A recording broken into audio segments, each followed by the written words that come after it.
রাসূলুল্লাহ সাল্লাল্লাহু আলাইহি ওয়াসাল্লামের হাদিসগুলো শ্রবণ করার তৌফিক দিয়েছেন। জান্নাতের এই বাগানের জন্য আল্লাহ আমাদেরকে কবুল করেছেন। আমাদের মতো কত মানুষ এখনো ঘরের মধ্যে বসা, মাইকের আওয়াজ যাচ্ছে, জানে যে ওইখানে কোরআনের মাহফিল, কোনো কাজ নাই, চাইলে আসতে পারে কিন্তু তাও আসে নাই। কিন্তু দোস্ত, তারা আসে নাই তা না, আল্লাহ তাদেরকে আসতে দেন নাই। আর আপনারা হয়তো দুনিয়ার কাজের ভিতরে ব্যস্ত ছিলেন, কাজের ভিতরে মশগুল ছিলেন, কিন্তু আল্লাহ পাক আপনাদেরকে কোরআনের এই ময়দানে আইনা বসাইছে। আপনি মনে করতে পারেন আমি চলে আসছি, বলবো যে না, আপনি আসেন নাই, আল্লাহ পাক আপনাকে আনছেন। এজন্য আল্লাহ পাকের দরবারে অন্তরের অন্তঃস্থল থেকে শুকরিয়া জানাই, আলহামদুলিল্লাহ।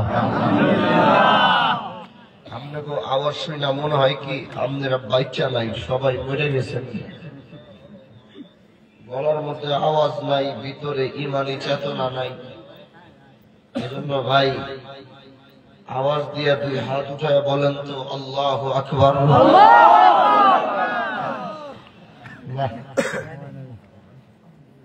মুর্দাগো সামনে ওয়াজ করতে আইছি, তারা মরে গেছে, এগো সামনে আইছি ওয়াজ করতে। এই আওয়াজ দিয়ে হইতো না ভাই, এমন একটা আওয়াজ দেন আশেপাশের মানুষ যেন মনে করে কি যেন একটা হয়ে গেছে। এখানে দৌড়ায় দৌড়ায় যেন সব আহে যে হায় রে কি হয়েছে, ওই দিকে মারামারি লাগছে নি আমার। এর লিগে জোরে সরে দুই হাত উঠায় আবার বলেন আল্লাহু আকবার। এই যে আওয়াজ বেড়ে গেছে, দেখছেন? আল্লাহ কবুল করুন, বলেন আমিন। আমি বেশি লম্বা কথা বলবো না ভাই, দীর্ঘ রাত করবো না, সংক্ষিপ্ত কথা বলেই বিদায় নিব। আমি আল্লাহ পাকের একটি কোরআনের আয়াতে কারিমা তেলাওয়াত করেছি, এটা নিয়ে সংক্ষিপ্ত কথা বলেই আপনাদের কাছ থেকে বিদায় নিব।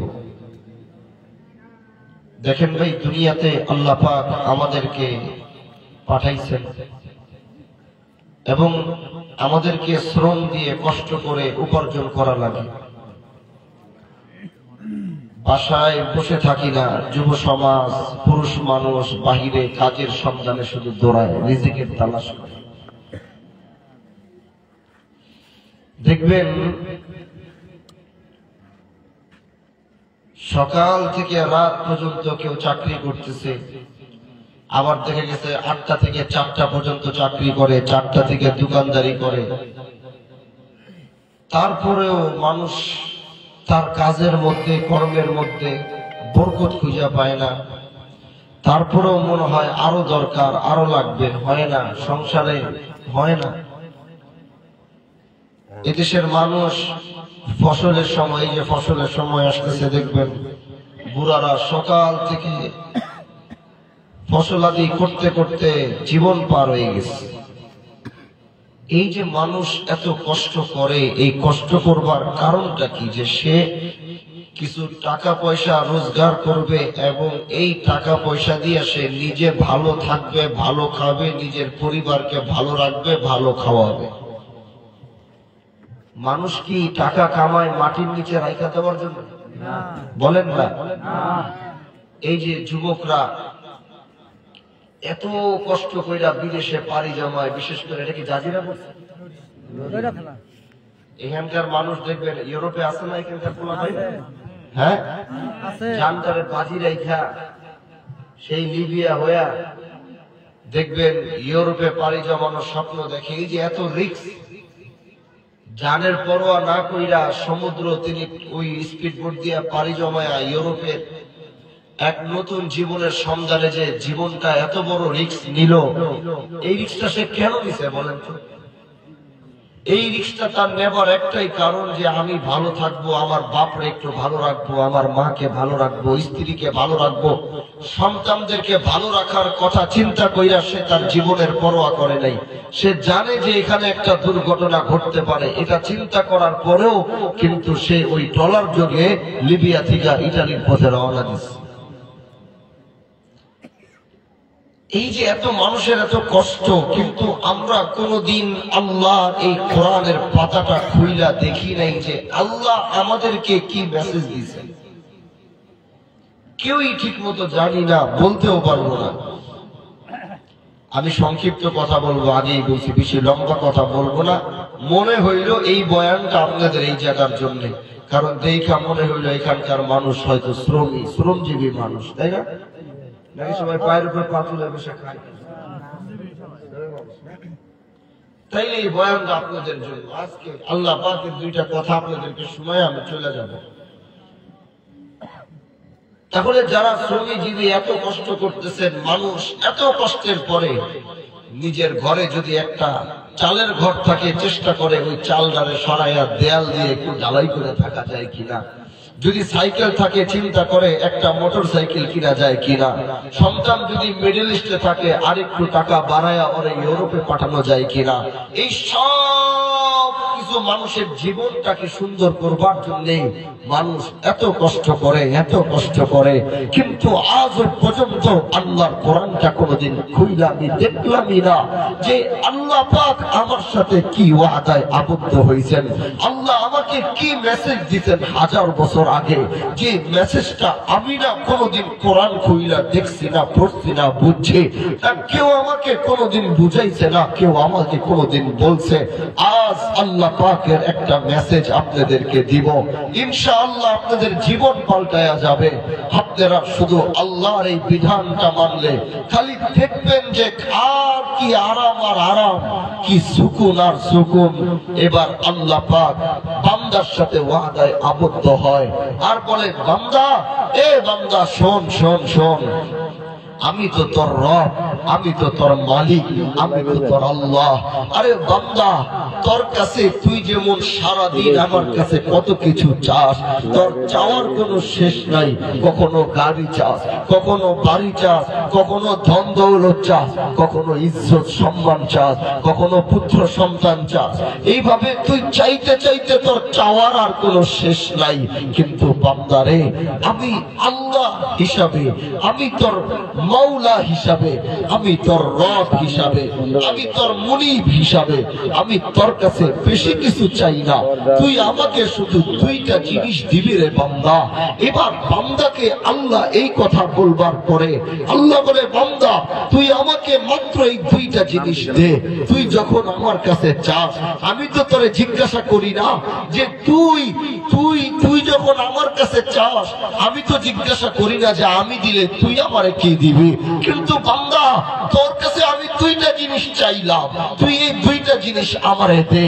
এরপরে তোর যদি এটাও বলতে মন চায়, এ রব, তোমাকে আমি দুইটা জিনিস দিলাম, তুমি আমারে কি দিবা, আমি তোর ওইটাও দেওয়ার জন্য প্রস্তুত। কিন্তু বান্দা, তুই আমাকে দুইটা জিনিস দে। এবার বান্দা ঠিকই আল্লাহরে বলে, আল্লাহ বলো তোমাকে দুইটা জিনিস দেওয়ার পরে তুমি আমারে কি দিবা। এবার আল্লাহ কয়, বান্দা এই দুইটা জিনিস যদি তুই তোর রব, তুই তোর মালিক, তুই তোর আল্লাহকে বুঝায়া দেস, তাহলে তোর সাথে আমি ওয়াদায় আবদ্ধ হয়ে গেলাম। বান্দা, এই দুইটা জিনিস আমি পাওয়ার সাথে সাথে আসমান আর জমিনে লাফাতাহনা আলাইহিম বারাকাতিন মিনাস সামাই ওয়াল আরদ, আসমান আর জমিনের মধ্যে আমার আল্লাহ পাকের যত বরকতের দরওয়াজা আছে, আমি সব বরকতের দরওয়াজা তোর জন্য খুলে দেব। আল্লাহর বরকতের দরওয়াজা বড় না কোটি টাকা বড়? আল্লাহর রহমতের দরজা বড়। কোটি টাকা নিয়েও দেখবেন ওই টাকার মধ্যে যেই টাকা রব্বে কায়নাতের বরকত যেই টাকার মধ্যে থাকে না, দেখবেন ওই টাকার মধ্যে জিল্লত, ওই টাকার মধ্যে অসম্মান, ওই টাকার মধ্যে পেরেশানি, ওই টাকার মধ্যে দুশ্চিন্তা। কিন্তু রব্বে তুল জালাল যদি বলে, আসমান আর জমিনের বরকতের দুয়ারই আমি তোর জন্য খুইলা দিছি, আল্লাহর কসম ওই দুয়ার খুইলা যাওয়ার পরে যদি তোমার কাছে 1 লক্ষ টাকা থাকে, ওই 1 লক্ষ টাকা 1 কোটি টাকার চেয়েও বেশি। কারণ এটা তুমি খায়া শেষ করতে পারো না। এটার মধ্যে সুকুন আছে। আমাদের দেশে বড় লোকরা আছে না, হাজার হাজার কোটি টাকার মালিক, এত কোটি টাকার মালিক হয়ে সে অশান্তি দিকে বেরোতে পারে, আছে নাকি? আছে, তাই মনে হয় আছে। অট্টালিকা, বামি প্রাডো গাড়ি, বিএড গাড়ি নিয়ে ঘুরতেছে, মার্সিডিজ চালাইতেছে, গুলশানে 6 তলা বাড়ি ভাড়া পাইতেছে, ব্যবসা চলতেছে। এরপর ওই মানুষটার কাছে গেলে শুধু হতাশা হতাশা হতাশা, টেনশন, দুশ্চিন্তা, চিন্তা তার শেষ করে ফেলায়। তাইলে এই টাকার মধ্যে বোঝা যায় কি আল্লাহ পাকের বরকত। আবার একবার দেখবেন দোকানে বয়ে বয়ে চা বানায়, সারাদিন চা বানায়, কত সুখে শান্তিতে হাসি খুশি, সারাদিন ওই 1000 টাকা লাভ কইরা যে সুকুন নিয়ে আসে, ওই প্রতিদিন 1 কোটি টাকা কামায়ও এই শান্তি নিয়ে। ঠিক কিনা ভাই বলেন না? এবার আল্লাহ পাক এই ঘোষণা দেওয়ার সাথে সাথে বান্দা বলে, আল্লাহ তাইলে বলো না তুমি আমার কাছে কোন 2টা জিনিস চাও। শুনতে রাজি আছেন নাকি? মনে তো হয় যে কেমন শুনতে রাজি না, মনে হইতেছে সব ঘুমাইতেছেন আপনারা, মনে হয় কবরের সামনে দাঁড়ায় মাইক লাগায় আওয়াজ করতেছে, এমন লাগতেছে। হাতটা উঠায় আবার বলেন তো আল্লাহু আকবার। মেরে দোস্ত, মেরে আজিজ ও মেরে প্যারো, এটা শরীয়তপুর জেলা না? শরীয়তপুরে ওয়াজ করতে চাইলে ভালো লাগে না, কোন দিকের লিগা হতে পারবেন?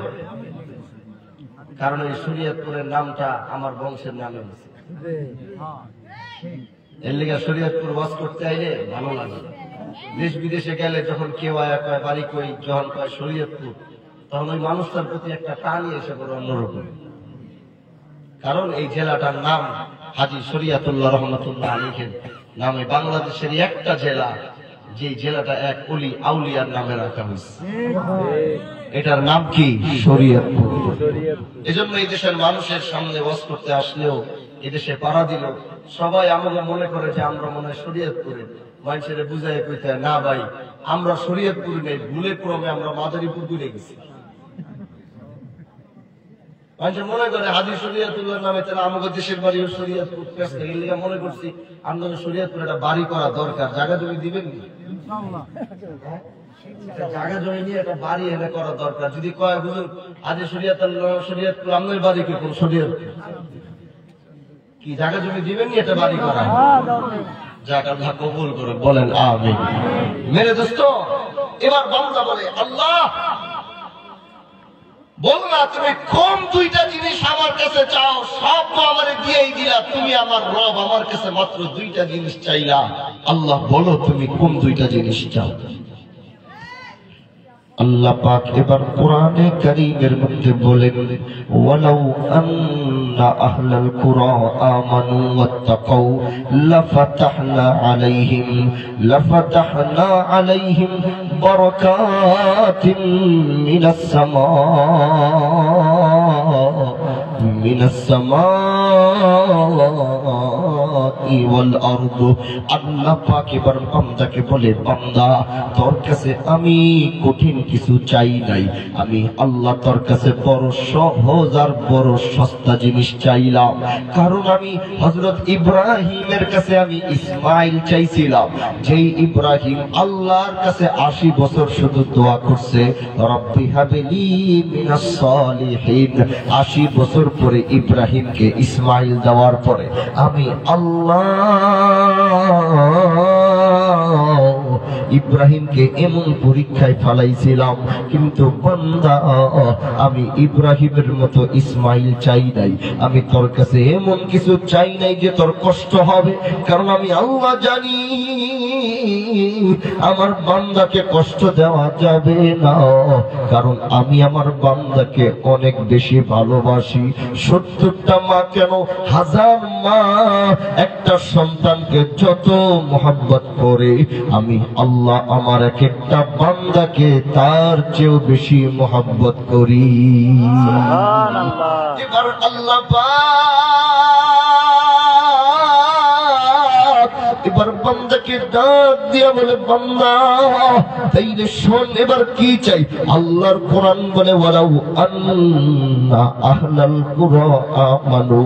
আল্লাহ বলে, বান্দা তোরে এমন এক দৌলত দিছি, এমন এক নিয়ামত দিছি, আমি আল্লাহ দুনিয়ার হাজার হাজার বিলিয়ন ট্রিলিয়ন মানুষকেও এই দৌলত আমি আল্লাহ দেই নাই। এবার বান্দা বলে, আল্লাহ তুমি কোন দৌলত দিছ? আল্লাহ বলে, বান্দা কোনদিন আমার কাছে এই দৌলতটাও চাস নাই, কিন্তু আমি আল্লাহ তোরে দয়া কইরা, আমি আল্লাহ তোরে মায়া কইরা আমি তোর এই দৌলত দিছি। বান্দা বলে কোন দৌলত? এবার আল্লাহ বলে বান্দা আমি তোরে যে দৌলত দিছি ওই দৌলতের নামই হইল ঈমান। ওই দৌলতের নাম কি ভাই? আওয়াজ করে বলেন না কি নাম? আল্লাহ বলে বান্দা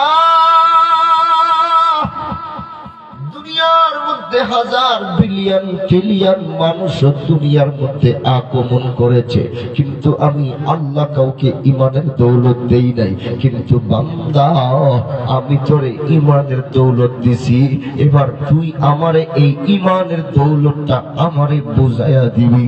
বলে আল্লাহকে ইমানের দৌলত বুঝাইয়া দেওয়ার মানে কি? বলে ইমান মানে ইমানের বুঝাইয়া দেওয়ার মানে হইল আল্লাহ পাকের ইমান বুঝাইয়া দেওয়ার মানে খুব মনোযোগ দিয়া দিলটা লাগায়া অন্তর লাগায়া কথাগুলো একটু বুঝবার মতো চেষ্টা করবেন রে ভাই। আল্লাহ পাকের কাছে ইমানটা বুঝে দেওয়ার, ইমানটা আল্লাহকে বুঝাইয়া দেওয়ার মানে কি? এবার আল্লাহ বলে ইমানের মানে হইছে আল্লাহ পৃথিবীতে বান্দার উপরে যত হুকুম দিছে, এবার বান্দা আল্লাহর সমস্ত হুকুম গুলাকে মাইনা। আল্লাহ কি হুকুম দিছে? বলে বান্দা তুই নামাজ পড়বি। আল্লাহ বলে বান্দা বলে হ্যাঁ আল্লাহ আমি নামাজ পড়ি। আল্লাহ বলে বান্দা তুই রোজা রাখবি। এবার বান্দা বলে আল্লাহ আমি রোজা রাখি। আল্লাহ বলে বান্দা তুই হজ ফরজ হলে হজ করবি। বান্দা বলে আল্লাহ আমার হজ ফরজ হলে আমি হজ করব। আল্লাহ বলে বান্দা যাকাত ফরজ হলে যাকাত দিবি। আল্লাহ বলার সাথে বান্দা বলে হ্যাঁ করব। এবার আল্লাহ বলে বান্দা তুই জিনা করবি না। বান্দা বলে না রে আল্লাহ আমি জিনা করব না। আল্লাহ বলে বান্দা তুই সুদ খাবি না। বান্দা বলে আল্লাহ আমি সুদ খাবো না। বান্দা আল্লাহ বলে বান্দা তুই জুলুম করবি না। বান্দা বলে না আল্লাহ আমি জুলুম করব না। আল্লাহ বলে বান্দা তুই অন্যায়ের সাথে জড়িত হবি না। এবার বান্দা বলে আল্লাহ আমি হব না। এবার আল্লাহ যে বলছে বান্দা তুই আমারে ঈমান বুঝায়া দে, ঈমানের মানেই হইল আল্লাহর দেওয়া প্রতিটা হুকুমকে মাইনা, আল্লাহর দেওয়া প্রতিটা মানা করা কাজ জিন্দেগির থেকে বর্জন করে দেওয়ার নাম কি? আওয়াজ করে বলেন না নাম কি? খুব মনোযোগ দিয়া আল্লাহর প্রতিটা হুকুমকে মাইনা, আল্লাহ পাকের প্রতিটা মানা করা কাজকে জিন্দেগি থেকে বর্জন করে দেওয়ার নাম কি? একসাথে আওয়াজ নিয়ে বলেন নাম কি? আরো জোরে, আরো জোরে, জোরসে বলো, আরো জোরে। মেরে দোস্ত, মেরে আজিজ, মেরে প্যার, আল্লাহ পাক কয়টা জিনিস চাইছে বলছিলাম? আওয়াজ করে বলেন কয়টা?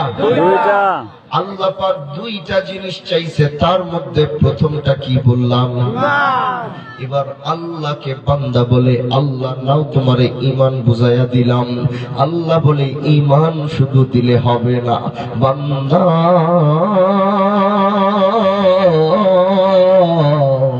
ঈমান শুধু বুঝাইয়া দিলে হবে না রে বান্দা। এবার আল্লাহ বলে আরেকটা জিনিস লাগবে। এবার বান্দা বলে আল্লাহ সেটা কি? এবার আল্লাহর কোরআন বলে ওয়ালাউ আন্না আহলাল কুরআ আমানু ওয়াত্তাকাউ। এবার বান্দা বলে আল্লাহ আরেকটা কি? আল্লাহ বলে ওইটার নাম হইল তাকওয়া। ওইটার নাম কি ভাই? আওয়াজ করে বলেন ওইটার নাম কি? তাকওয়া মানে কি জানেননি? তাকওয়া মানে হইল তাকওয়া মানে হইল দুনিয়ার কোন প্রশাসনের ভয় না, দুনিয়ার কোন রাজা বাদশার ভয় না, দুনিয়ার কোন চেয়ারম্যান আর মেম্বারের ভয় না, দুনিয়ার কোন নেতার ভয় না। তাকওয়া মানে কার ভয়? আওয়াজ করে বলেন না কার ভয়? মেরে দোস্ত, মেরে আজিজ, বলে কেমন ভয়? বলে একজন যুবক যুবতী তারা দুইজন এক রুমের মধ্যে ঢুকে দুইটা দরওয়াজা লাগায়া দিছে। এবার দরওয়াজা লাগায়া দেওয়ার পরে এবার ওই যুবতী যখন যুবকের সামনে জিনা করার জন্য আগ্রহী হয়, যখন তারা কাছাকাছি আসে, তারা জানে দরজা লাগানো, দুনিয়ার কেউ তো দেখবে না, জানালাও লাগানো, দুনিয়ার কেউ দেখবে না, কারণ সবার চোখে ফাঁকি দিয়ে আমরা ঘরের মধ্যে ঢুকলাম। কিন্তু আল্লাহ পাক সবার চোখ ফাঁকি দেওয়া গেছে, সবাইকে ফাঁকি দিয়ে যখন তারা রুমের মধ্যে ঢুইকা দরওয়াজা জানালা লাগায়া এবার যখন তারা নিজেরা নিজেদের চাহিদা মেটাবার জন্য যখন সামনে আসে, এবার যুবক হঠাৎ করে ডাক দিয়া বলে, না না, তুমি আমার সামনে আইসো না, আমরা যে নিয়ত করে ঢুকেছিলাম সেটা করব না। বলে কেন? বলে দুনিয়ার সবার চোখ ফাঁকি দিলাম, সবার চোখ ফাঁকি দিলাম, কিন্তু এখনো একটা চোখ আমাদের দিকে তাকায়া রইছে। সব ফাঁকি দেওয়া গেলেও ওইটাকে কোনোদিন ফাঁকি দেওয়া যাবে না। এটা বইলা যুবকটা বের হয়ে গেছে।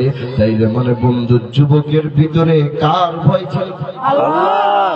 আওয়াজ করে বলেন না, কার ভয়? আল্লাহ। فإذا هم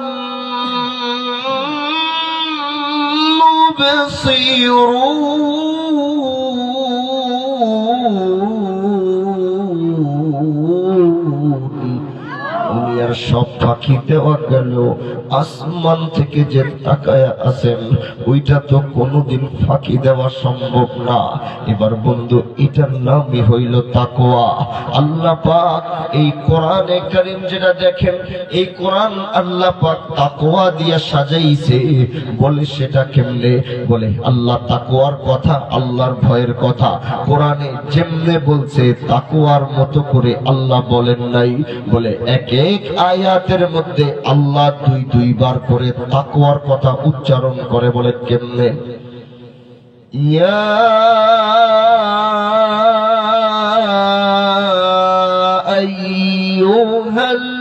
আইয়ুহাল্লাযীনা আমানু তাকুল্লাহ।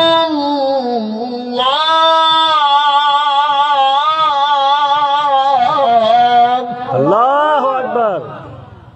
ইয়া আইয়ুহাল্লাযীনা আমানু তাকুল্লাহ।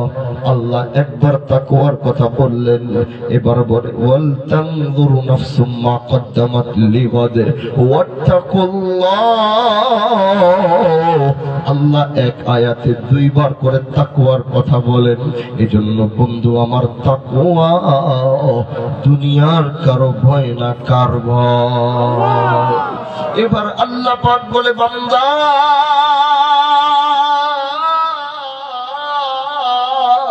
এবার তুমি আমার এই দুইটা জিনিস বুঝায়া দাও।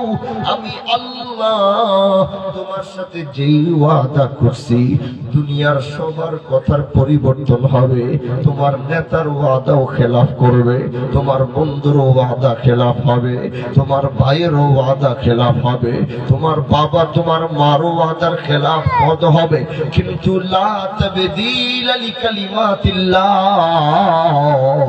আল্লাহর কথার কিন্তু কোনো পরিবর্তন নাই। এবার বান্দা বলে, আল্লাহ তুমি ঈমান আর তাকওয়া চাইছো, নাও ঈমান আর তাকওয়া তোমারে বুঝাইয়া দিলাম, এবার বলো তুমি আমারে কি দিবা? আল্লাহ পাক যখন ঈমান আর তাকওয়া যখন বান্দা বুঝাইয়া দেয়, আল্লাহ পাক এবার ঘোষণা করে, লাফাতাহনা আলাইহিম বারাকাতিম মিনাস সামাই ওয়াল আরদ। আল্লাহ পাক এবার আসমানকে ডাক দেয়, এরে আসমান তুই কই গেলি? এরে জমিন রে তুই কই গেলি? আমার আসমানে আল্লাহর যত বরকতের দরওয়াজা, আমার এই জমিনে আল্লাহর যত বরকতের দরওয়াজা, ওই তাকায়া দেখ আমার বান্দা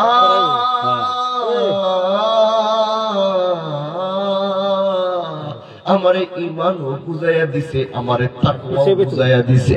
যা যা যা যা, আজকে থেকে আমার বান্দারে বরকতের সাগরে ডুবায়া দে। সুবহানাল্লাহ। আল্লাহ যদি বরকতের দরওয়াজা খুলে তোমার আর চেয়ারম্যানের পিছনে দৌড়াইতে লাগবে না। আল্লাহ যদি বরকতের দরওয়াজা খুলে তোমার বংশে বড় একটা লোক যে আছে শিল্পপতি ভাইয়ের পিছনে দৌড়াইতে লাগবে না। আল্লাহ যদি বরকতের দরওয়াজা খুলে চেয়ারম্যানের ইউনিয়ন পরিষদের মাল খাওয়ার জন্য অপেক্ষা করতে হবে না। আল্লাহ যদি বরকতের দুয়ার খুলে দুনিয়ার আর কারো কাছে তোমার হাত পাততে হবে না, তোমার ঋণ নেওয়া লাগবে না। আল্লাহ বলছে বান্দা মাত্র এই দুইটা জিনিস আমারে বুঝায়া দে।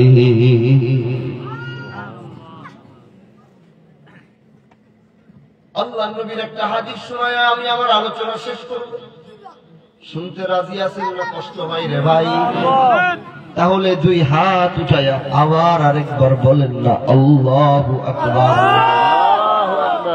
আল্লাহ নবীর একজন সাহাবী নাম হইল আউফ ইবনে মালিক আল-আশজারি রাদিয়াল্লাহু তাআলা। আপনার মতো একজন মুরব্বী বৃদ্ধ আমাদের এই মজলিসে এই যে একজন বুড়া মানুষ বসা, এখন কিন্তু আগের মতো আর ফসলে নাই মা কাজ করতে পারবে না, আগের মতো মাঠে যাইতে পারবে না, ঘাটেও যাইতে পারবে না।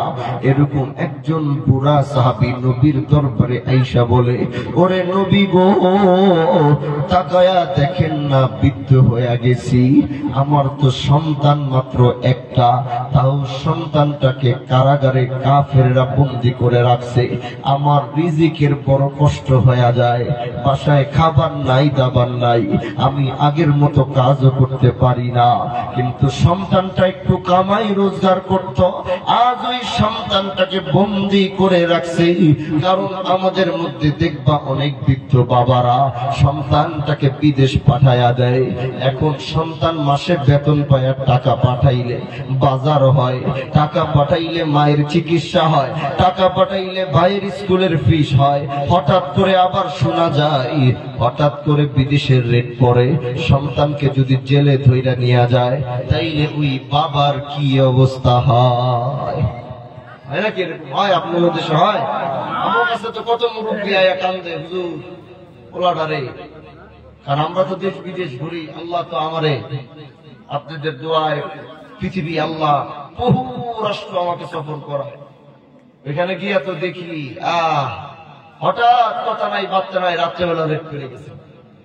কারণ আমাদের বাংলাদেশিদের কাগজপত্রে অনেক ঝামেলা থাকে, বিদেশ গেলে বাধ্য হয়ে অনেক অবৈধ থাকে, বৈধ হওয়ার চেষ্টা করে, এর ভিতরে রেট করে গেলেই ঢুকাই দেয়। অথচ এই ছলেটাই কি এই পরিবারের আল্লাহ ওর মাধ্যমে একটা রিজিকের ফায়সালা করে। চলে যাবো রিজিক একভাবে, কিন্তু আল্লাহ কি সন্তানের মাধ্যমে একটা রিজিকের ব্যবস্থা করছে। এখন যে বাবা, যে পরিবার এক সন্তানের উপর নির্ভর করে চলে, আজ যখন বাবা শুনে যে ওই পোলাডারে জেলে নিয়ে গেছে, তখন ওই পরিবারের কি অবস্থা হয় ভাই? যারা করছে তারা জানে।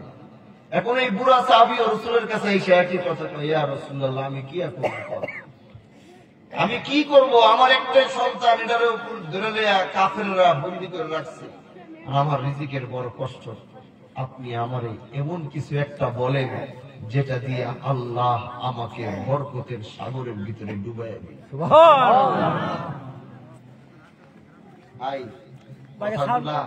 একটু মনোযোগ দিয়ে শুইনি। এই যে এত কষ্ট করেন এগুলার লিগাই করেন, কিন্তু আমাকে এটি আপনাকে ভালো থাকবো না। কামের কাম পেয়ে যাইতেছি, দেখবেন এটি আপনাকে ভালো লাগবে না। আপনার ওই পরিশ্রম, ওই কষ্ট, ওই মানুষের পিছনে দৌড়াইবেন।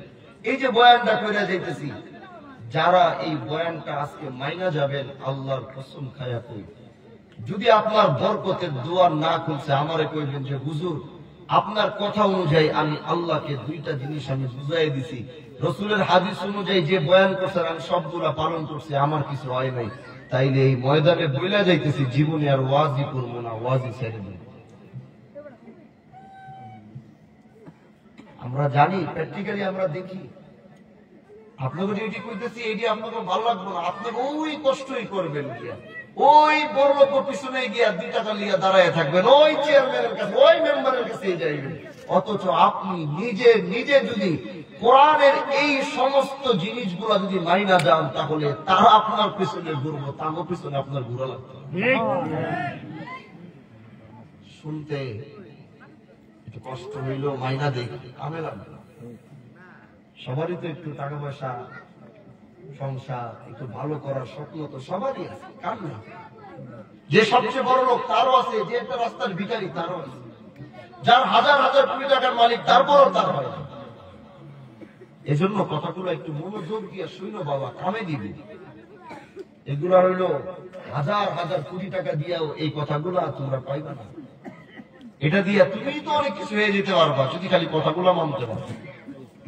আল্লাহর নবী সাহাবী যখন এই কথাটা বললো যে আপনি আমাকে এমন কিছু বলেন যেটার উপরে আমল করলে আল্লাহ আমারে বরকতের সাগরে ডুবাইয়া দিবে, রাসূল প্রথমেই উচ্চারণ করলেন ওয়াত্তাকুল্লাহ।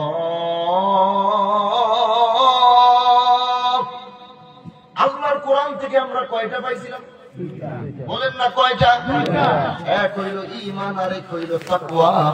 নবীর কাছে জিজ্ঞাসা করার পরে এবার আল্লাহর নবী প্রথমেই বললেন ওয়াত্তাকুল্লাহ, এ আউফ আল্লাহকে ভয় করো।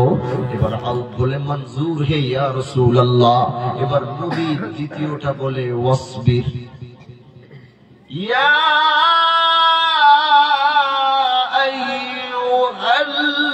আইয়ুহাল্লাযীনা আমানু ইসতাঈনু বিস-সাবরি ওয়াস-সালাত। আল্লাহ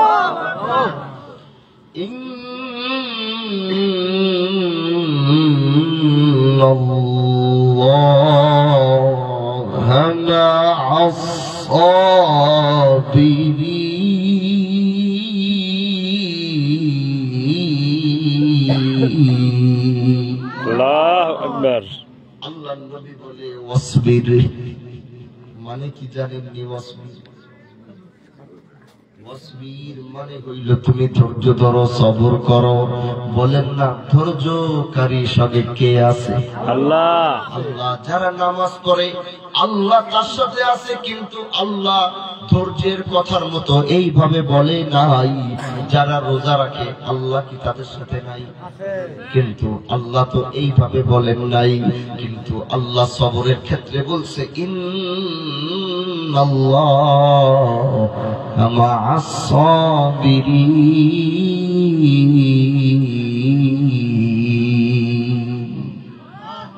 তুমি ধৈর্য ধরো, কারণ আমরা যারা বুদ্ধিমান এরা দেখবেন এলাকার অত্যাচার নিপীড়ন আসার পরেও কিছু এলাকার মানুষ আছে দেখবেন না যে একটু ক্ষমতা হইলে, একটু টাকা পয়সা হইলে পাশে যেটা গরিব এটার উপর অত্যাচার করে, জুলুম করে, আছে না? কিন্তু যারা ধৈর্য ধারণ করে তারা হচ্ছে দুনিয়ার সবচেয়ে বুদ্ধিমান লোকজন। বলে কেমনে? বলে যারা ধৈর্য ধারণ করে তারা ধৈর্য ধারণ এই কারণে করে, তোমার যতই টাকা থাকুক, যত পয়সা থাকুক, দুনিয়ার যত ক্ষমতার মসনদি তোমার কাছে থাকুক না কেন, তুমি যদি গোটা দুনিয়ার ক্ষমতার মসনদ নিয়ে যদি আমার উপরে জুলুম করতে আসো, আর আমি যদি ধৈর্য ধরবো, আল্লাহ পাক বলছে ইন্নাল্লাহা মা'আস-সাবিরিন, যে ধৈর্য ধরবে আল্লাহ তার সাথে আছে। তুমি গোটা দুনিয়া নিয়ে আসলে আল্লাহ যদি আমার সাথে থাকে তো তুমি আমার সাথে মোকাবেলা করে পারবা না। আল্লাহ যদি কারোর সাথে থাকে তাইলে গোটা দুনিয়ার আমেরিকার পরমাণু আনুক, রাশিয়ার পুতিন আনুক, উত্তর কোরিয়ার দক্ষিণ কোরিয়ার প্রেসিডেন্ট নিয়ে আসুক, চায়নারা নিয়ে আসুক, আমাগো দালাল মোদিরে নিয়ে আসুক, সব গুলারে আনার পরেও একসাথে কইরাও আল্লাহ যদি কয় মা'আস-সাবিরিন, আমি ধৈর্যধারীর সঙ্গে আছি, তাইলে গোটা দুনিয়ার মসনদকে আল্লাহ পাক হিলায়া দেওয়ার জন্যই যথেষ্ট। এক ধৈর্যধারী সবরকারীর সঙ্গে আমরা সবর করেছি, আমরা ধৈর্য ধরেছি। আমরা ধৈর্য ধরবার কারণেই দেখবা যত অন্যায়, যত অবিচার, যত জুলুম, তুমি ধৈর্য ধরো, যেটা তুমি কোনোদিন ভাবো নাই, আল্লাহ তোমার চোখের সামনে সেগুলো করিয়েছে। তুমি ভাবো এই দেশে 16 বছর কি চলছে, মানুষ বলে হায় হায় আমরা কেমনে বাঁচবই, এই অত্যাচার, এই নিপীড়ন, আলেমদের উপরে একটার উপরে একটা জুলুম চলতেই আছে, অনিবার্য চলতেই আছে। মানুষ বলে হায় হায়, আল্লাহ বলে নমরুদরে যদি মশা দিয়া উড়াইতে পারি, এদিকে বাচ্চা বলা দিয়ে উড়াই দিই। কথায় আবার কষ্ট পায় না, কষ্ট পাওয়ার লোক আছে কি আবার, আর লোক থাকলেও কিছু করার নাই, আমি কিছু করতে পারবো। আগে এক সময় খালি পূরণ করছেন, করেন, সমস্যা নাই। যেটা হক আপনি সেটা মাইনা নিতে হবে, যেটা অন্যায় সেটা আপনার মাইনা নিতে হবে। অন্যায়কে অন্যায় বলতে হবে, অন্যায়কে যারা অন্যায় বলবে না তারা মানুষ রূপী ধারণ করতে পারে না। এই যে গতকাল দেখেন, এই যে ইসকনের একজনকে ধরছে, খালি মুসলমান সন্ত্রাসী সংগঠন। আজকে আমি ইসকন নিয়ে সারাদিন বসে বসে পড়াশোনা করছি যে ইসকনটা আসলে কি। এই ইসকন পড়তে গিয়ে দেখি যে পৃথিবীর অনেক রাষ্ট্রে এই ইসকনকে নিষিদ্ধ করছে। যেমন বলবেন হুজুর কোথায়, সিঙ্গাপুরে ইসকনকে নিষিদ্ধ করছে। বলে কেন? এটা উগ্রবাদী সংগঠন। কিন্তু পৃথিবীর কোন রাষ্ট্রে ইসলামকে নিষিদ্ধ করতে পারে নাই। বলেন পারছে কিনা? ইসলামকে নিষিদ্ধ করবার মতো কারো সাহস হয় নাই, কারণ ইসলাম সবসময় শান্তির বার্তা দিয়েছে। যারা সত্যিকারের ইসলাম জানে তারা কোনদিন ইসলামের বিরুদ্ধে একটা কলম উঠাইতে পারবে না। তাহলে পৃথিবী থেকে ইসকন কেন উগ্রবাদী সংগঠন হয়ে পৃথিবীর অনেক রাষ্ট্র থেকে নিষিদ্ধ হয়েছে? আজকে দেখলাম সেই একই ইসকন তারা বাংলাদেশে, ভাই সংখ্যালঘু বলতে আমাদেরও কষ্ট লাগে, কিন্তু এই ইসকন নামে এই উগ্রবাদী, তোমরা যদি বাংলাদেশের এই পরিস্থিতি অস্থিতিশীল করবার চেষ্টা করো এজেন্ডা হইয়া, তাহলে এদেশের মানুষ তো ভাড়াটিয়া হিসাবে থাকে না। আমরা কি ভাড়াটিয়া হিসেবে থাকি না? এদেশের মানুষ ভাড়াটিয়া হিসাবে থাকে না। এদেশের মানুষ ইসলাম প্রিয় মানুষ। আমরা এই 5 আগস্টের পরে আমাদের মতো দাড়িওয়ালা, টুপিওয়ালা, পাঞ্জাবিওয়ালার আল্লাহর কসম, আমি নিজে শিবচরের মন্দির, আমি নিজে আমার লোক দাঁড় করে আমি নিজে মন্দির পাহারা দিছি। কারণ আমি জানি শিবচরে আমি যদি দাঁড়াবো এখানে হাঙ্গা দাঙ্গামা করবার কারো বুকের পাঠাও হবে না। আমি শিবচরের ইসকনের তাদের লোকদেরকে আমি ডাইকা বলছি, আপনারা একটা কথা মনে রাখবেন, বাহাদুরপুরের হামজালা আপনাদের সাথে আছে। এই এলাকার যত মন্দির সব আপনারা রাত্রে নাকের ভিতরে সরিষা চাল দিয়া ঘুমান, আপনাদেরকে আমি এতটুকু কনফার্ম করতে পারি, এই মন্দিরের উপরে একটা লাঠি উঠাবার কোন মানুষ এই শিবচরে জন্ম নেয় নাই। আমি যতক্ষণ যারা মাঠে দাঁড়িয়ে দিছি, আমরা পাহারা দিছি। কেন দিছি? কারণ এটাকে কেন্দ্র করে হিন্দু মুসলমানের দাঙ্গা যেন না বাজে। এক দল এখনো চেষ্টা করতেছে হিন্দু মুসলমানের দাঙ্গা বাজানো, কিন্তু এই দেশে হিন্দুরা তাদের যেরকম অধিকার নিয়ে বসবাস করে মুসলমানদের কোন আপত্তি থাকে না। বাংলাদেশের আপনারা হাটাজারি মাদ্রাসায় গেছেন কিনা জানি না, গেছেন? চিটাগাং যারা হাটাজারি মাদ্রাসায় দেখবেন, হাটাজারি এত বড় মাদ্রাসার দেয়ালের সাথে লাগানো একটা মন্দির আছে, দেখছেন কিনা জানি না, দেখবেন। সেই মন্দির মাদ্রাসার ছেলেরা পাহারা দেয়। আর কি শুনতে চান? তাহলে আমাদের রাষ্ট্রীয় অনুযায়ী তোমরা তোমাদের অধিকার নিয়ে থাকবা, আমরা আমাদের অধিকার নিয়ে থাকবো। তোমরা সংখ্যায় কম বলে তোমাদের উপর অত্যাচার হবে। মুসলমান কোনদিন কোন মন্দির ভেঙে সেখানে মসজিদ নির্মাণ করে নাই। বাংলাদেশের ইতিহাসে এটা কেউ দেখাইতে পারবে না। পারবেন দেখাইতে? অথচ ভারতের দিকে আপনি তাকান, তারা মুসলমানদের বাবরি মসজিদ ভেঙে সেখানে রাম মন্দির তৈরি করেছে। হ্যাঁ বলেন, সেখানে বাবরি মসজিদ, মুসলমানদের বাবরি মসজিদ ভেঙে মোদী সেখানে নিজে উপস্থিত হয়ে সেখানে তিনি রাম মন্দির তৈরি করেছে। বাংলাদেশের এই স্বাধীনতার পরে আজও কেউ দেখাইতে পারবে না কোন মুসলমান কোন হিন্দুর মন্দির ভেঙে সেখানে মসজিদ তৈরি করেছে। অথচ এটা যদি আমরা চাই এটা সম্ভব। বলেন সম্ভব কিনা? সম্ভব। যদি আমরা চাই যে একটা মন্দির ভেঙে আমরা সেখানে মসজিদ করব, তাহলে এটা সম্ভব। কিন্তু স্বাধীনতার পর এদেশের কোন মুসলমান এই কাজ করে নাই। বলে কেন? কয় বাংলাদেশ তাদেরও, বাংলাদেশ আমাদেরও। তারাও স্বাধীনভাবে বাংলাদেশে বসবাস করবে, আমরাও স্বাধীনভাবে বসবাস করব। হিন্দুরা সংখ্যায় কম হলে মুসলমানরা অত্যাচার করবে, কিন্তু তা নয়। কিন্তু ভারত তার উল্টা। ভারতের 30 কোটি মুসলমান, 100 কোটি হিন্দু ধর্মের মানুষ। ভারতে মুসলমানরা সংখ্যালঘু দেখে অনর্গল অত্যাচার মুসলমানদের মধ্যে মোদী সরকার চালিয়ে যাচ্ছে। তাহলে দোস্ত, আজ বাংলাদেশের যে হিন্দু মুসলমান দাঙ্গা বাজানোর যে ষড়যন্ত্র, আপনাদেরকে বলি সবাই সাবধানে থাকবেন। যুব সমাজ এবং আমাদের আওয়াম যারা আছেন সবাই শান্তশিষ্ট অবলম্বন করুন। কোন উস্কানিতে পা দিয়ে দেশের পরিস্থিতি নষ্ট করা যাবে না। আওয়াজ করে বলেন, এই দেশ আমাদের, এই দেশ আপনার, এই দেশ আমার। এই মানচিত্রকে হেফাজত করার দায়িত্ব যেমন আপনার, এই মানচিত্র হেফাজত করার দায়িত্ব। মানচিত্র হেফাজতের সময় কে কোন দল করলো সেটা তার পরিচয় না। মানচিত্র মানে দেশকে বাঁচাইতে হলে দল মত নির্বিশেষে দেশের জন্য এক হয়ে এই দেশকে সমস্ত ষড়যন্ত্রের হাত থেকে রুখে দিয়ে এই দেশকে বাঁচাতে হলে সবাইকে ঐক্যবদ্ধ হয়ে মাঠে থাকতে হবে। কারণ দল পরে দেশ আগে। কি বলেন ভাই? দল পরে দেশ আগে। দেশ বাঁচলেই তো দল করতে পারবো। দেশই যদি না বাঁচাইতে পারি তো আপনি কি ঘোড়ার ডিমের দল করবেন? এই জন্য দেশ আগে বাঁচাইতে হবে। এই দেশ সুকুনের নজর লেগেছে, এই দেশের উপরে বহির্বিশ্বের চোখ পড়েছে। এই দেশে অস্থিতিশীল পরিবেশ করবার জন্য হিন্দু মুসলমানের দাঙ্গার সব কার্ড তারা ব্যবহার করতেছে, কিন্তু তাদের এই ফাঁদে আমাদের পা দেওয়া যাবে না। এই জন্য সতর্কতার সাথে, নিজে নিষ্ঠবান সাথে দেশের জন্য লড়ে যেতে পারবেন তো ইনশাআল্লাহ? বলেন, দেশের জন্য লড়ে যেতে পারবেন তো ইনশাআল্লাহ? ফিলিস্তিনকে হেফাজত করতে গিয়ে 50,000 মানুষ এই পর্যন্ত শহীদ হয়ে গেছে। বাংলাদেশের স্বাধীনতার জন্য আমরা শুনেছি 30 লক্ষ মা বোনরা শহীদ হয়েছে। কিন্তু আমরা বলবো, এই স্বাধীনতার পরেও মনে হয় আমরা কেন যেন স্বাধীন হই নাই।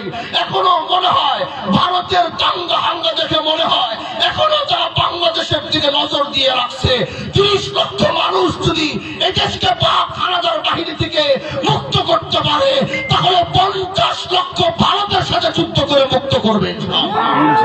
কিন্তু তারপর ওই দেশ আমরা কাউকে দিতে। আমরা অনেকে কইবেন ভারত এত বড়, বিশাল বড়, গোটা দুনিয়ার 2-3টা বড় দেশে একটা। এই বলেন কেন কইছি? না হুজুর আপনার একটু বেশি বেশি দেখেন। আর আমরা বেশি দেখাবো? ইতিহাস করেন, ইতিহাস করেন, ইতিহাস করেন। পিছনের যুদ্ধের ইতিহাস গুলো টান দেন। আল্লাহর নবী থেকে ইসলামের শেষ যুদ্ধ পর্যন্ত ইতিহাস টান দেন। মুসলমানদের সংখ্যা ছিল কত আর কাফেরদের সংখ্যা ছিল কত, হিসাব করেন। মুসলমানরা যদি 10,000 হয়, কাফেররা ছিল 10 লাখ। মুসলমানরা 40,000, কাফেররা মুসলমানরা 40,000, কাফেররা হলো 10 লাখ। আল্লাহু আকবার। ঈমান আমাদের শক্তি জনবলের উপরে না, আমাদের শক্তি রাইফেলের উপরে না, আমাদের শক্তি অস্ত্রের উপরে না, আমাদের শক্তি হচ্ছে আল্লাহু আকবারের ধ্বনির উপরে। বলা ঠিক কিনা? আমাদের শক্তি কিসে? আল্লাহু আকবারের ধ্বনিতে। আমরা পৃথিবী জয় করেছি, আমরা স্পেন জয় করেছি। স্পেনে 800 বছর মুসলমানরা শাসন করেছে। আফ্রিকা মুসলমানদের ছিল, এশিয়া মুসলমানদের ছিল। কিন্তু আমরা বিরায়ের চা খাবার কারণে আমাদের কাছ থেকে আমাদের ভূমিগুলোকে টাকা দখল করেছে। কিন্তু সময় যখন আবার আসবে, কালিমার ঘন্টা যখন আবার বাজবে, এদেশের পরে 200 কোটি মুসলমান পৃথিবীর যখন ঐক্যবদ্ধ হয়ে আল্লাহু আকবারের তাকবীর দিবে, ইনশাআল্লাহ গোটা পৃথিবী আবার মুসলমানদের পায়ের তলে আসবে। এজন্য দোস্ত, নিজেকে এত দুর্বল ভাইবো না। আমরা দুর্বল না, আমরা দুর্বল না। আমরা এক একটা ইমানদার, হাজার কাফেরের সাথে মোকাবেলা করার জন্য আল্লাহ আমাদেরকে সেই শক্তি দিছে। যদি তুমি ইমানি শক্তি লালন করো, পারবেন তো ইনশাআল্লাহ? রাত তো গভীর হয়ে গেছে, আলোচনাটা এই পর্যন্তই থাকুক নাকি? 11টা বাজে গেছে, হ্যাঁ 11টা বাজে গেছে, দেরি হয়ে গেছে না?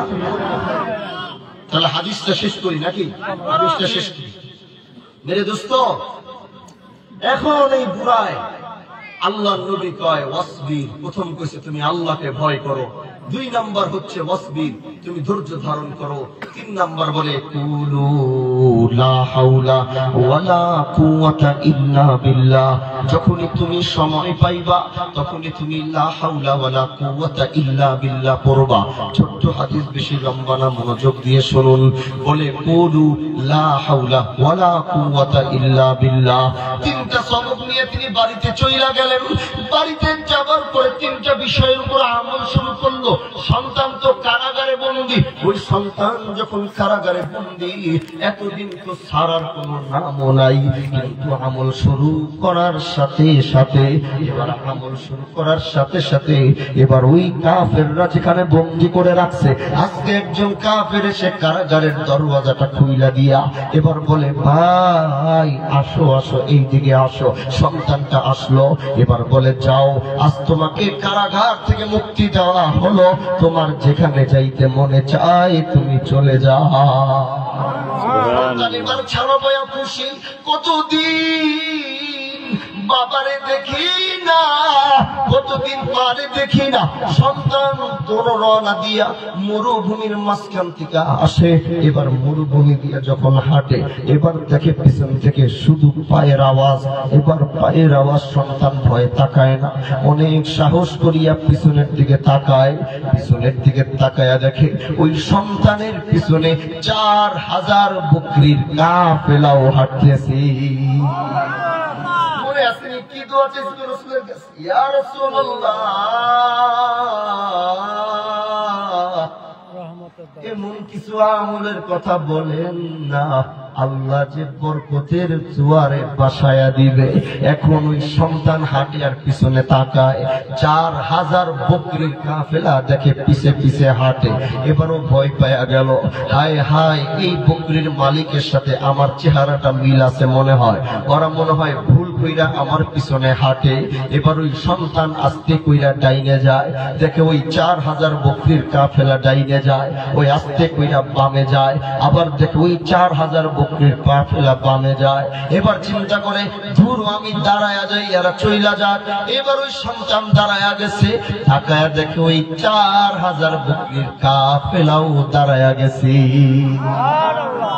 আর মাথা কাজ করে না, এমনি কয়দিন জেল কেটে বাইরে হয়েছে, আবার কোন কান্নাকার বকরি আমার লগে যেতেছে, আবার কোন বিপদ, ওর পিছার ছাড়েই না। এখন ওই সন্তান হাঁটতে হাঁটতে বাড়িতে চলে আসছে, আয়া দরজা ধাক্কায়, দরজা বাবাই দরজা খুলছে। বাবাই দরজা খোলার পরে সন্তানরে জড়ায়া ধরছে, জড়ায়া ধইরা পিছনে তাকায় দেখে সন্তানের লগে 4000 বকরির কাফেলা দাঁড়াই দিছে। সুবহানাল্লাহ। সন্তানের জিজ্ঞাসা, কি রে বাবা, এটি কি, এটি কই পাইছিস, এটি তোর লগে কি করে? বাবা কইতার না, কে? বাবা আমি জানি না, এতদিন আমার বন্দি করে রাখছে, আজকে হঠাৎ করে দিয়ে আমার সাইরা দিল, যা দিয়া। আমি হাঁটা দিলাম, হাঁটতে হাঁটতে আহি, হঠাৎ করে মরুভূমির পিছনে দেখি আমার পিছনে আওয়াজ, তাকায় দেখি বকরি। আমি মনে করছি মাইনসের, আমি ডাইনে যাই, ও ডাইনে যায়, বামে যাই, বামে যায়, দাঁড়াই দাঁড়াই, এমআইসি না করছি। এবার ওর হাত দুইটা নবীর দরবারে দিছে দৌড়। আল্লাহ নবীর গিয়ে কয়, ইয়া রাসূলুল্লাহ, এই এই কাহিনী কোয়ার পরে এখন ওর কয়, আমার মাথা এটি ঢুকে না, এটি কেমনে হয়েছে, কি হয়েছে আমি তো বুঝি না, এই এত পাগল মাগল বকরি মকরি ইয়া দিয়ে আমি কি করবো, এত আমার খারাপে মাথায় ঢুকতেছে না। আল্লাহ এবার জিব্রাইলে ডাক দিয়ে কয়, ওই জিব্রাইল গিয়া দেখ, ওর মাথায় বলে ঢুকে না, ওর মাথায় ঢুকে না যে কি হয়েছে, যা আয়াত নাজিল কর। বলে কি?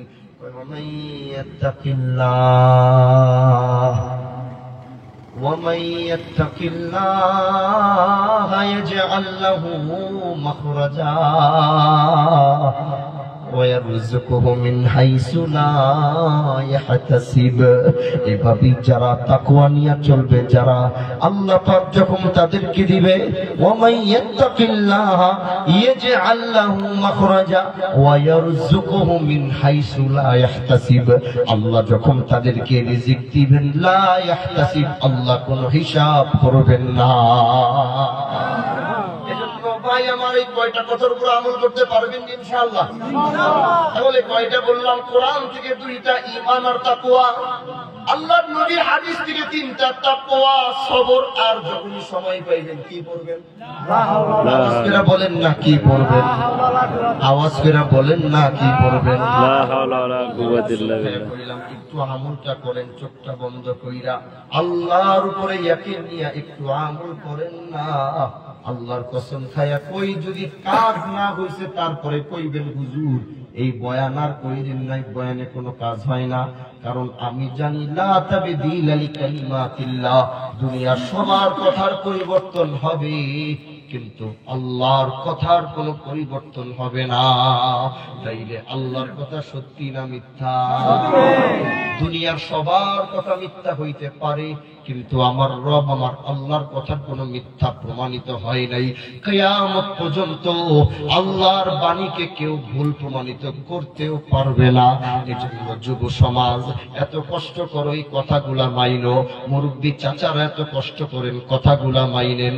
আল্লাহ পাক দেখবেন ওয়াদা অনুযায়ী সমস্ত বরকতের দোয়ার যদি আল্লাহ খুইলা দিবে, তাহলে আপনার আর কোনোদিন অভাব থাকবে না, পিছুটান থাকবে না।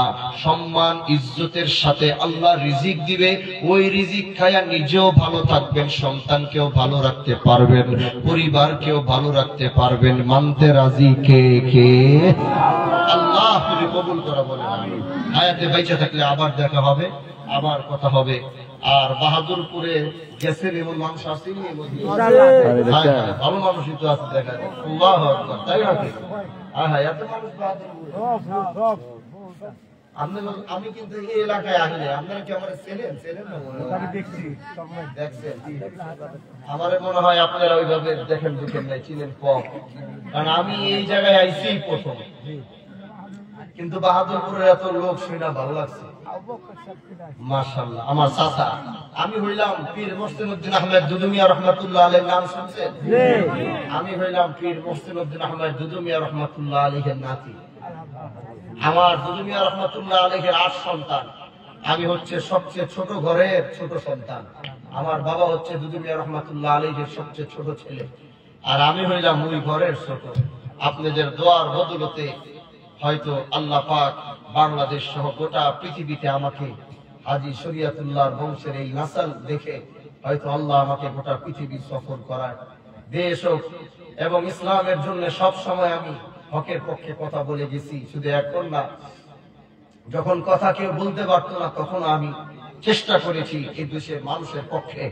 কারণ হাজী শরীয়তুল্লাহর আন্দোলন ছিল ন্যায়ের পক্ষের আন্দোলন। এজন্য সেই হাজী শরীয়তুল্লাহর রক্ত যেহেতু এই শরীরে আছে, এজন্য কোনোদিন বাতিলের সাথে নিজেকে আপোষ করাই নেই এবং ইসলাম এবং দ্বীনের জন্য সব সময় লড়ে গেছি। এজন্য আমার জন্য খাস করে দোয়া করবেন। যতদিন বেঁচে থাকবো হাজী শরীয়তুল্লাহর সেই আদর্শ যেন ঠিক আমরা সেই যেভাবে আমাদেরকে শিক্ষা দিয়ে গেছেন, আমরা যেন তার আদর্শকে ধরে রাখতে পারি। তার আদর্শ থেকে আল্লাহ যেন আমাদেরকে বের না করেন। ন্যায়ের পক্ষে, দ্বীনের পক্ষে, জনসাধারণের পক্ষে, মজলুমের পক্ষে যেন আল্লাহ পাক সব সময় থাকার মতো তৌফিক দান করে। এই দোয়া করবেন ইনশাআল্লাহ। আগামী বছর, এই বছর বাহাদুরপুরের মাহফিল, মানে এই বছর না তো আগামী বছর, এই বছর তো শেষ হয়ে যাবে। আগামী বছর বাহাদুরপুরের মাহফিল মানে আগামী ফেব্রুয়ারি মাসে 19, 20, 21 ফেব্রুয়ারি। বলেন তো কবে ভাই? 19, 20, 21 ফেব্রুয়ারি। যাবেন তো ইনশাআল্লাহ? কে কে যাবেন ইনশাআল্লাহ? দেখি তো, এখান থেকে তো কাছে, বেশি দূর নাই। যে বাহাদুরপুর থেকে এই এদিকে আইতে তো আপনাদের এখানে বেশি দূর লাগে না, ঘন্টা দেড় লাগে নাকি? ঘন্টা দেড় লাগে না? এই অটো মোটো নিয়ে আসলে আগের মানুষ তো হাইটেই গেছে। আমাদের হাইটা খেলে ঢাকা মেডিকেলে 4 দিন সহ লাগে।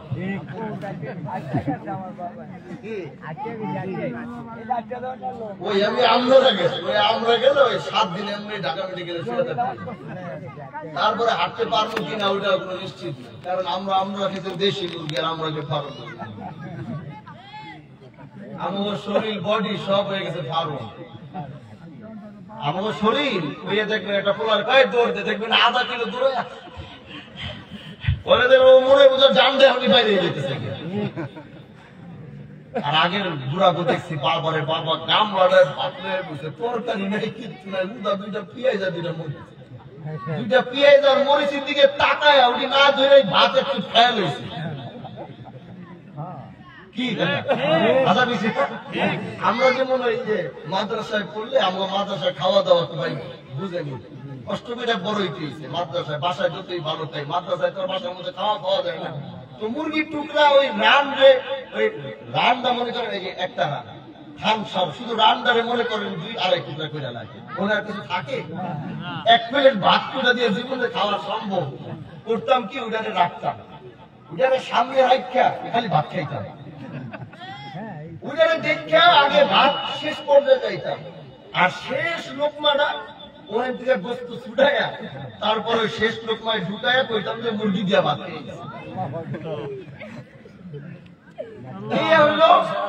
আমরা খাইছি। আর হেরা করছি ওই গোস্ত দেয় না, আগের কালের মানুষের কাছে গোস্ত মুরগি ছিল না। ওই মরিচ আর পেঁয়াজের দিকে তাকায় একটা ভাত খেয়ে নিয়েছি একদম না। এরপরে যদি আবার লইছে তাহলে মরিচ আর পেঁয়াজ ব্যবহার করছে। আমরা হয়ে গেছি ফারুক। এই শরীর নিয়ে যুদ্ধ করা যাবে না, এই শরীর নিয়ে ইসলামের জন্য লড়া যাবে না। আর ইয়াং জেনারেশন তো মুরব্বী গতিকা বেশি দুর্বল, এটা বিশ্বাস করেন আপনারা? ওই যে আমার ড্রাইভার আছে, দেখবেন আমার ড্রাইভার সব আছে, হে এখন গাড়ি চালাইতে গেলে কোমরে ব্যথা করে, পিঠে ব্যথা করে, এই করে ওই করে। আমার ড্রাইভার সাহেবের বয়স কম হইল কত, 45 বছর। হে কয় হে বলে আর বাপের লাগে আমরা দূরে পারে, হে বলে আর বাবার লাগে আমরা দূরে পারে না, আমার গল্প শোনায়। কারণ কি? আমরা সব দুর্বল হয়ে গেছি, আর বিশেষ করে আমাদের ইয়াং জেনারেশন আরো দুর্বল হয়েছে নেশা করে। বলেন ভাই ঠিক কিনা? আমাদের ইয়াং জেনারেশন দুর্বল, মুরব্বীদের কাছ থেকে বেশি দুর্বল। তার কারণ গাঁজা, ইয়াবা, ফেন্সিডিল খাইতে খাইতে ভিতরের পাট পুট সব নষ্ট হয়ে গেছে।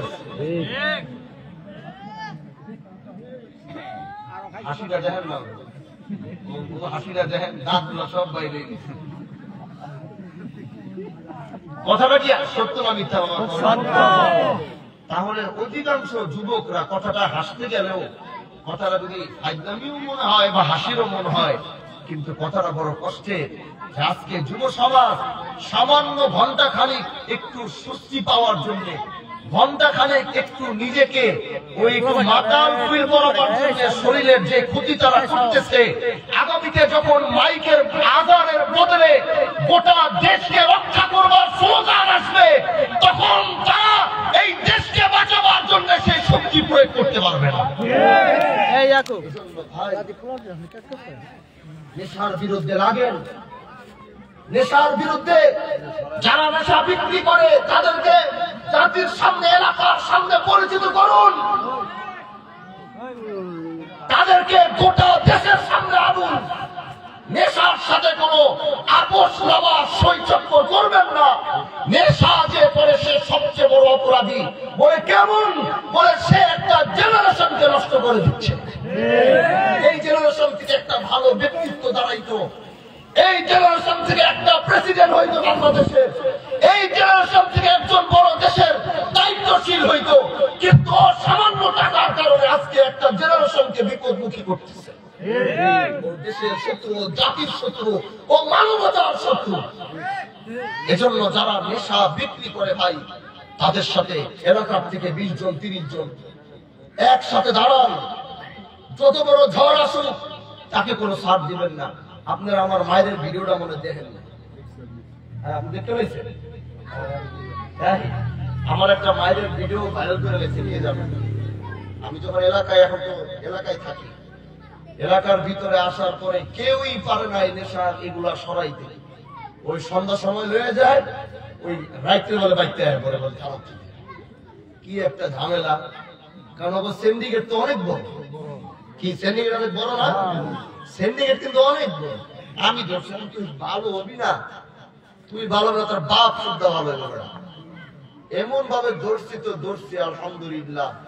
এখন আস্তে আস্তে ফিরা নেশা বেচাওয়ালা গুলা এখন ওই কিনবো কি আনতে যাবে কইয়া শুনলেই এখন ভয় পায়।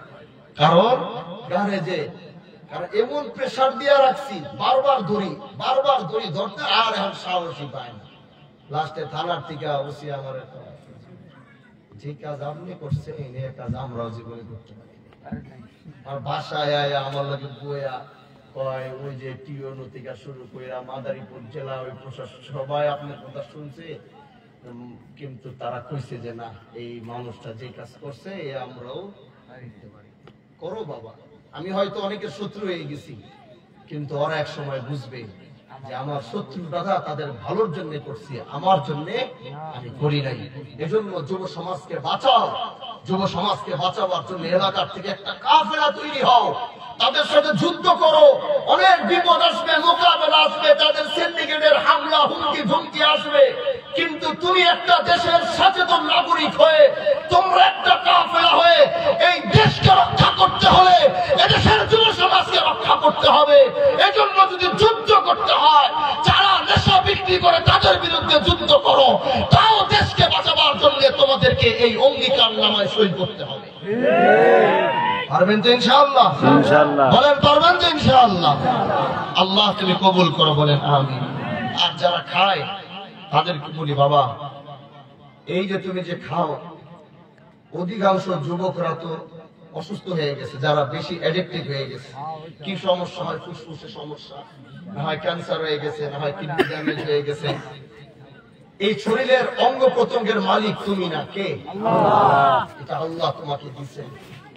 একটা মানুষকে সুস্থ রাখার জন্য আল্লাহ যা মেকানিজম তৈরি করে দিয়েছে, কোনো ডাক্তারের ক্ষমতা নাই। কিন্তু তুমি কি করছো? তুমি তোমার নিজের হায়াত নিজে কমাইছো, তোমার নিজের শরীরের উপরে তুমি জুলুম করছো। আল্লাহ জুলুম করেন? আল্লাহ তো তোমার সুস্থ সবল সুন্দর পাঠাইছে, তুমি বেআইনি কাজগুলো করে তুমি তোমার শরীরের হক নষ্ট করছো। আল্লাহ সবাইকে হেফাজত করুক, বলেন আমিন। আজকের মতো এখান থেকে বিদায় নিলাম। আপনাদের সাথে এসে দেখে পরিচয় হয়ে ভালো লাগছে না? খারাপ লাগছে? রাগ করছেন মনে হয় যে